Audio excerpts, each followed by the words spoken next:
రాష్ట్ర న్యాయ సేవాధికార సంస్థ ఆధ్వర్యంలో సంగారెడ్డి జిల్లా న్యాయ సేవాధికార సంస్థను తెలంగాణ రాష్ట్ర న్యాయ సేవాధికార సంస్థ, హైదరాబాద్ మెంబర్ సెక్రటరీ పంచాక్షరి సందర్శించారు. ఈ సందర్భంగా జిల్లా న్యాయ సేవాధికార సంస్థ కార్యాలయంలో ప్యానెల్ అడ్వొకేట్లు, పారా లీగల్ వాలంటీర్లు, PLVS, మీడియేటర్ అడ్వొకేట్లతో మరియు లీగల్ ఎయిడ్ డిఫెన్స్ కౌన్సిల్స్ సమన్వయ సమావేశం నిర్వహించారు.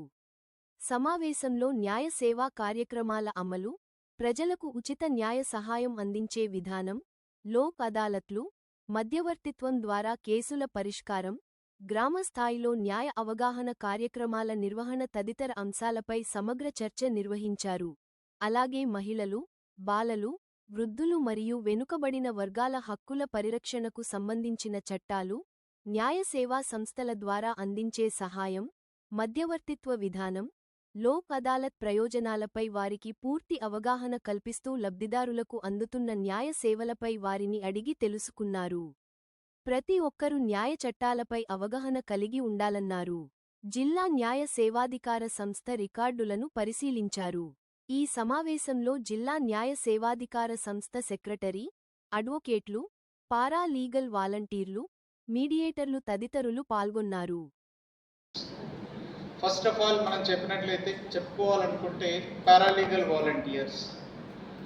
Paralegal volunteers are the backbone for the legal services authorities activities.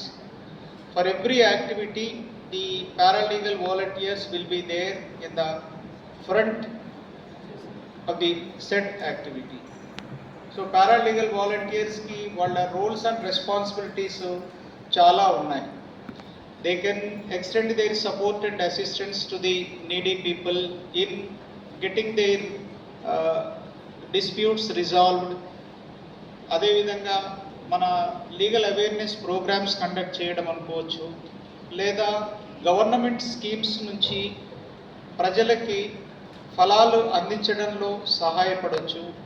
చాలా యాక్టివిటీస్ ఉన్నాయి పారాలీగల్ వాలంటీర్స్. లాస్ట్ టైం మేము ఢిల్లీకి నవంబర్ 9th రోజు PLVస్ని కూడా మేము ఢిల్లీకి తీసుకెళ్ళాము. 2 PLVస్ని తీసుకెళ్ళాము, 2 ప్యానల్ లాయర్స్ని తీసుకెళ్ళాము, 2 ల్యాడ్స్ కౌన్సిల్స్ని తీసుకెళ్ళాము. Those who performed well in their activity. The panel lawyers అయితే కేసెస్ కండక్ట్ చేయడంలో కానీ, పారాలీగల్ వాలంటీర్స్ అయితే వాళ్ళు ఎన్ని యాక్టివిటీస్ చేశారు దాన్ని బేస్ చేసుకొని మేము ఇక్కడ నుంచి ఢిల్లీకి లీగల్ సర్వీస్ అథారిటీ డే రోజు తీసుకెళ్ళడం జరిగింది. సో పారాలీగల్ వాలంటీర్ ఎవరైతే ఉన్నారో మీరందరూ యాక్టివిటీస్ కండక్ట్ చేయండి. యాక్టివిటీస్ అంటే అవేర్నెస్ ప్రోగ్రామ్స్ కావచ్చు, లేదా అవసరం ఉన్నటువంటి వాళ్ళకి మీ యొక్క సపోర్ట్ని అందించడం కావచ్చు. సో ప్రతి అంశం మీద మీరు లీగల్ అవేర్నెస్ ప్రోగ్రామ్స్ కండక్ట్ చేయండి. ఇప్పుడే ఫస్ట్ ఏడీజే గారితో మాట్లాడుతుంటే ఈ ఏరియాలో డ్రగ్స్ అనేటువంటిది ఎక్కువగా ఉంది అనేటువంటిది వారు చెప్పారు. సో డ్రగ్స్ అనేటువంటిది మనం చూసినట్లయితే దానివల్ల ఒక్కరే కాకుండా ఆ డ్రగ్స్ తీసుకునే వాడే కాకుండా వాడిపై ఆధారపడేటువంటి పిల్లలు కావచ్చు, ఫ్యామిలీ మెంబర్స్ కావచ్చు, ఇంకా సొసైటీ పూర్తిగా దెబ్బతినేటువంటి అవకాశం ఉంటుంది. కాబట్టి మీరు మీ ఏరియాలో paralegal volunteers and panel lawyers and even for that matter legal aid defence councils కూడా మీరు అవేర్నెస్ ప్రోగ్రామ్స్ కండక్ట్ చేయండి. డ్రగ్స్ వాడడం వల్ల ఎలాంటి నష్టాలు ఉంటాయి, దానివల్ల ఒకరే చెడిపోతారా లేదా ఆ కుటుంబం మొత్తం చెడిపోతుందా? ఇప్పుడు మనం ఇంతకుముందు చూసాము, సారాయికి అలవాటు పడి సారాయిలో మునిగి తేలినటువంటి వాళ్ళ ఫ్యామిలీస్ ఏ విధంగా ఇబ్బంది పడ్డాయి.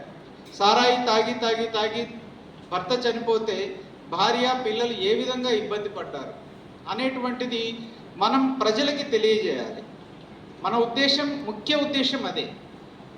చట్టాల గురించి చెప్పాలి, ఏ విధంగా ఉండాలి, ఏ విధంగా ఉండకూడదు, ఏ పని చేస్తే ఏ విధమైనటువంటి శిక్షలు ఉంటాయి అనేటువంటిది మనం ప్రజలకి తెలియచెప్తూ ఉండాలి. అది పారాలీగల్ వాలంటీర్స్గా మీ యొక్క బాధ్యత. అదేవిధంగా ప్యానల్ లాయర్స్ ఉన్నారు.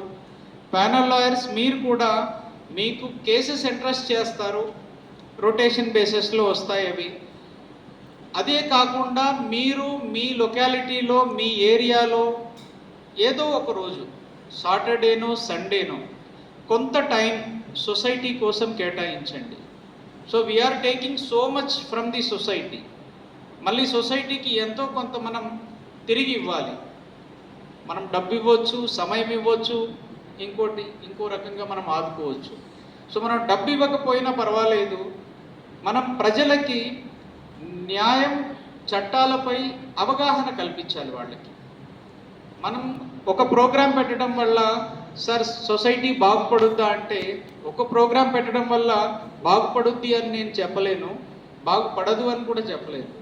మనం ప్రోగ్రామ్స్ చేస్తూ ఉంటే ప్రజల్లో ఒక ఆలోచన వచ్చి ఒక పని చేద్దాం అనుకునేవాడు కూడా చేయడానికి వెనకాడతాడు. ఎందుకు వెనకాడతాడు అంటే ఆ గ్రావిటీ తెలుస్తుంది వాడికి. ఇప్పుడు మనం పోక్సో గురించి చెప్తున్నాము. పోక్సోలో అది జెండర్ న్యూట్రల్, అంటే దానిలో బాలుడు బాలిక అనేటువంటి తేడా ఏమి ఉండదు. ఇద్దరి మీద కూడా కేసులు కావచ్చు, ఇద్దరు విక్టిమ్స్ కావచ్చు, బాలుడు కూడా విక్టిమ్ కావచ్చు పోక్సోలో. నేను ఇక్కడ నిజామాబాద్లో వర్క్ చేస్తున్నప్పుడు ఒక అబ్బాయిని ఒకటి తీసుకెళ్ళిపోయి యానల్ సెక్స్ చేసి ఆ పిల్లగాడు వాళ్ళ పేరెంట్స్తో చెప్తాడని చెప్పి ఒక మడుగులోకి తీసుకెళ్ళి వాడి మొలదారం తెప్పేసి దాంతోనే వాడిని ఉరేసి చంపేస్తాడు. సో దానిలో పోక్సో కింద రిజిస్టర్ అయింది, 302 అండ్ పోక్సో. సో అది జెండర్ న్యూట్రల్. మనం అబ్బాయిలకి అమ్మాయిలకి ఇద్దరికీ సమానంగా పోక్సో గురించి చెప్పాల్సి ఉంటుంది. సో అది పారాలీగల్ వాలంటీర్స్గా, ల్యాడ్స్ కౌన్సిల్స్గా, ప్యానల్ లాయర్స్గా మీ అందరి బాధ్యత. ఇప్పుడు పారాలీగల్ వాలంటీర్స్, ప్యానల్ లాయర్స్ మీరు ప్రోగ్రామ్స్ కండక్ట్ చేయండి, ఆ ఇన్ఫర్మేషన్ సెక్రటరీ గారికి ఇవ్వండి, మీకు ఆన్రోరియం కూడా మేము పే చేస్తాము. ఒక ప్రోగ్రామ్ మీరు కండక్ట్ చేసినట్లయితే మీకు ఆన్రోరియం పే చేస్తాము. ఒక డేలో ఒక ఊరికి వెళ్ళి మీరు అక్కడ క్యాంప్ కండక్ట్ చేశారు, పిఎల్బీస్ అయితే మేము 800 రూపీస్ పే చేస్తున్నాం పర్ డేకి. అదే ప్యానల్ లాయర్స్ అయితే 900 రూపీస్ మేము పే చేస్తున్నాం. ఎందుకు మేము ఈ పే చేస్తున్నాము అంటే మీరు కూడా, మీకు భార్య పిల్లలు ఉంటారు, వాళ్ళని పోషించాలి. సమాజం కోసం పూర్తి టైం ఇక్కడే కేటాయించినట్లయితే మళ్ళీ ఇంటికి పోయిన తర్వాత వాళ్ళతో గోల. సో మన ఫ్యామిలీని పోషించుకోవాలి కాబట్టి మేము ఆన్రోరియం మేము పే చేస్తూ ఉన్నాం. మీరు ప్రోగ్రామ్స్ కండక్ట్ చేయండి, పేపర్ న్యూస్ ఇవ్వండి. సో ఒక ప్రోగ్రామ్ కండక్ట్ చేస్తే ఒక ఊర్లో కొంతమందికే తెలుస్తుంది. అదే న్యూస్ పేపర్ కనుక వచ్చినట్లయితే మన జిల్లా మొత్తం తెలుస్తుంది. సో అట్లా మనము ప్రజల్ని చైతన్యవంతం చేయాలి.